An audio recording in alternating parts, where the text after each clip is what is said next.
శరీరంలోని వేడిని మొత్తం తగ్గించేసి రక్తహీనత, జుట్టు రాలడము ఇలాంటివి ఎన్నో ఆరోగ్య సమస్యలకి ఇలాంటి ఒక పవర్ఫుల్ లడ్డును ఇంట్లోనే ఈజీగా పెద్దగా ఖర్చు చేయకుండానే అన్ని ఇంట్లో ఉన్న వాటితోనే ఈజీగా పవర్ఫుల్ అయిన ఆరోగ్యకరమైన హెల్దీ లడ్డును ఇంట్లోనే ఎలా ప్రిపేర్ చేసుకోవాలో ఒకసారి చూసేద్దామా. చూసి ఒకసారి మీరు కూడా ఇంట్లో ట్రై చేయండి. ఇంటిల్లా పాది తిని ఆరోగ్యంగా ఉండాలని ఆశిస్తున్నాను. Hi friends, welcome back to my channel. Stove మీద ఒక మూకుడు పెట్టుకొని అందులో ఒక కప్పులో సగం బార్లీ అయితే తీసుకుంటున్నానండి. బార్లీ అయితే ఇప్పుడున్న ఎండాకాలంలో ఒంటిని చలవ చేసి వేడి అంతా దిగిపోయేలా చేస్తుంది. బార్లీని మనం కొంచెం కలర్ మారేదాకా వేయించుకుందామండి. అది కూడా లో ఫ్లేమ్లో వేయించుకుంటే లడ్డు మంచి వాసన వచ్చి కమ్మగా ఉంటుందండి.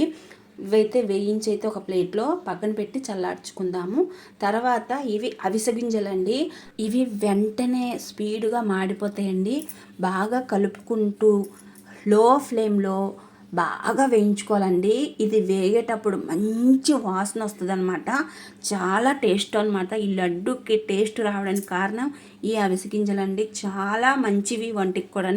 జుట్టు రాలకుండా ఎన్నో ఆరోగ్య సమస్యలని తగ్గిస్తుందండి. కాబట్టి ఇవి కూడా వేయించి పక్కన పెట్టి చల్లార్చుకుందాము. తర్వాత ఇంకొక మూకుల్లోని వేరుశెనగ గుండ్లు కప్పు నిండుగా వేసాను, చూసారా? కప్పు నిండుగా వేరుశెనగ గుళ్ళు వేసాను. ఇవి కూడా లో ఫ్లేమ్లోనే అన్నీ ఈ 3 రకాలు లో ఫ్లేమ్లో కలర్ చేంజ్ అయ్యేదాకా వేయించి పక్కనైతే పెట్టుకోవాలండి. మనం ఎంత తక్కువ లో ఫ్లేమ్లో వేయించుకుంటే లడ్డు కూడా అంతే మంచి వాసనతో కమ్మగా ఉంటుంది. గుర్తుపెట్టుకోండి. ఇవి చల్లారిన తర్వాత ఒకదాని తర్వాత ఒకటి మిక్సీ ఆడుకుందామండి. అన్నీ కలిపి అయితే మిక్సీ ఆడుకోకూడదు. ఫస్ట్ బార్లీ అయితే ఆడుతున్నాను. అందులో 2 యాలకులు వేసి మిక్సీ అయితే మెత్తగా కాకుండా అంత బరకగా కాకుండా ఒక రకంగా కొంచెం మెత్తగానే ఆడుకోండి. బార్లీ అయితే పూర్తి మెత్తగా ఆడేసుకోండి. తర్వాత అవిసె గింజలు కూడా పూర్తిగా మెత్తగా ఆడేసుకోండి. తర్వాత వేరుశనగ గుండ్లు అయితే కొంచెం పలుకు పంటికి తగిలేలాగా పలుకు ఉంటుంది కదా, అలాగైతే ఆడుకోండి. నేనైతే అలాగే ఆడాను. మిక్సీ అన్నీ 3 మిక్సీ పట్టిన తర్వాత ఒక గిన్నెలోకి మూడింటిని ఒక గిన్నెలో వేసుకోండి.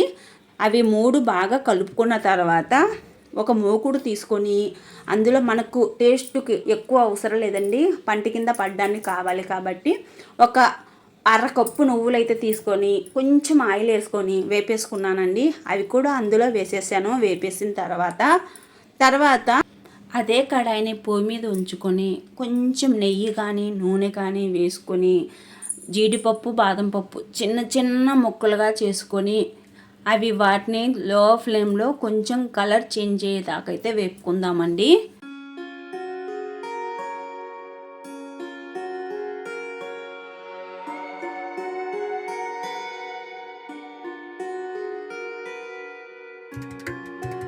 జీడిపప్పు, బాదం పప్పు వేయించి పక్కన పెట్టుకున్నామండి. ఫస్ట్ అయితే ఇందులో కలపద్దు. మనం పొడులన్నీ మిక్సీ ఆడి పెట్టుకున్నాం కదా, ఆ పొడిలోనే బెల్లం తురుము కూడా ఒక కప్పు బెల్లం అయితే తీసుకున్నానండి. ఆ తురుముకున్న ఎక్కడ ఉండలేకుండా చూసుకోండి. ఆ తురుముకున్న బెల్లాన్ని కూడా అందులో వేసి బాగా చేత్తో అంతా స్మాష్ చేసుకోండి. బాగా కలపండి. కలుపుకున్న తర్వాత కూడా బెల్లం అక్కడక్కడ ఉండి కలవట్లేదు కదా, దాని గురించి అయితే నేను మళ్ళీ ఒకసారి అయితే మిక్సీ ఆడుతున్నానండి. ఇలా మిక్సీ ఆడడం వల్ల బెల్లం ఎక్కడ ఉండిపోకుండా మొత్తం కలిసిపోద్ది అనమాట.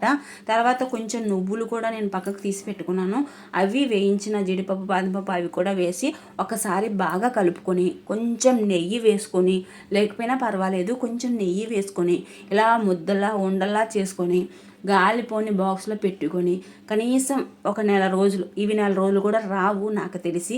మీరు రుచి ఒక్కసారి పంటి కింద పడింది అనుకోండి, ఇంకా అసలు వదలరు. 2-3 రోజుల్లో అవగొట్టేస్తారు.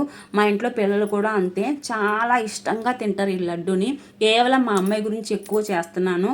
జుట్టు రాలడము, రక్తహీనత తగ్గించి, ఒంట్లో వేడిని తగ్గించి, ఇలాంటి చాలా ఆరోగ్యకరమైన మంచి విషయాలు అయితే ఈ లడ్డులో ఉన్నాయండి. చాలా పవర్ఫుల్, ఒక ఔషధంలా పనిచేస్తుంది. ఒకసారి మీ ఇంట్లో ట్రై చేసి మీ ఇంట్లో ఉన్న చిన్న పెద్ద అందరూ ఒకసారి తినవలసిన లడ్డు అనేది అంత ఆరోగ్యంగా ఉంటుంది. కంపల్సరీ ఒకసారి ట్రై చేయండి. ఈ వీడియో మీకు నచ్చితే లైక్ చేయండి, షేర్ చేయండి, కామెంట్ చేయండి. కంపల్సరీ మీకు నచ్చితేనే ఒక లైక్ చేయండి please. Thank you for watching.